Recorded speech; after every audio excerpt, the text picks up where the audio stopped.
Beef. It's what's not for dinner. Well, in this case, it's stem cell beef that's what's for dinner. Scientists are working on a way to try to put together beef without having to actually kill the cow. They take about 20,000 stem cells.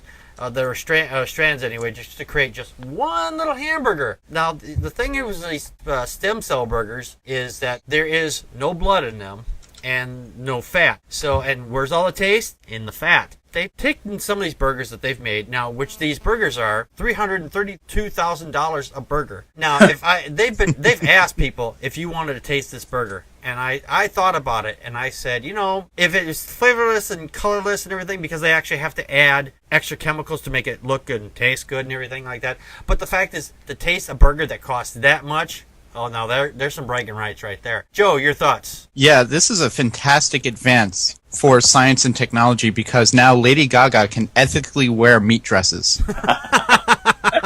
She could probably even have them grown to custom fit her, which is a huge advance in meat dresses.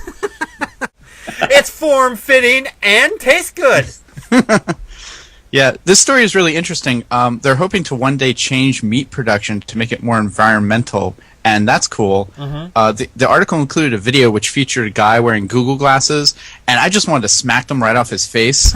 So I looked for a video that I had seen on the news last week about this, mm-hmm. where they actually fed it to, I guess she was like a food expert or a restaurateur or something, but she tried it, and they said, well, what do you think? What does it taste like? And she was like, well, I was expecting it to be a little softer, and I know there's not a lot of fat in it, so it's very lean. Mm-hmm. And so that makes me think game meat. It probably tastes very gamey.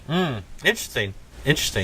I've had game meat burgers before, and yeah, they taste... I just don't like it myself. I mean, that's just not my thing, that's all. I mean... I live in Wisconsin. A lot of people kill deer out here, and then they turn them into hamburgers and sausage mm-hmm. and things like that. It looks like one thing, tastes like another. Right, exactly. Especially, it depends. And the thing is, here, well, I'm kind of off the rails here a little bit, but in Wisconsin, if you kill a deer in the lower half of the state, it actually tastes better than the ones in the northern part because they get mostly barked in the wintertime, and the ones in the southern half get more grasses and whatnot. So that actually affects the flavor of the meat. Since this stem cell burger can't eat anything, that's going to affect the taste right there as well. Right. They might have to mix it with like some fat from an actual animal. No, that's a possibility. Or they'll just have to make up some stem cell fat. There you go. Dave, your thoughts? Too expensive. Yes. Yeah, they're saying it's going to cost about $30 a pound. I mean, yeah, if they ramp up production, yeah. I was estimating, I don't know how many bites you take of a hamburger, but I was estimating 20 bites per hamburger, right? 20 bites. Okay, roughly. Sure. It depends if unless you got a supersized mouth or that would be $16,600 per bite. Which is just far too expensive. Eat it slowly, children. This will be your last meal because Daddy's now in debt. Let's call that too rich for my blood. I like the prospect of this, actually. I mean, if you ever watched the TV show Star Trek, I mean, The Next Generation, for example, they have the thing, it basically takes the molecular properties of the item and it transforms it into the meat or whatever.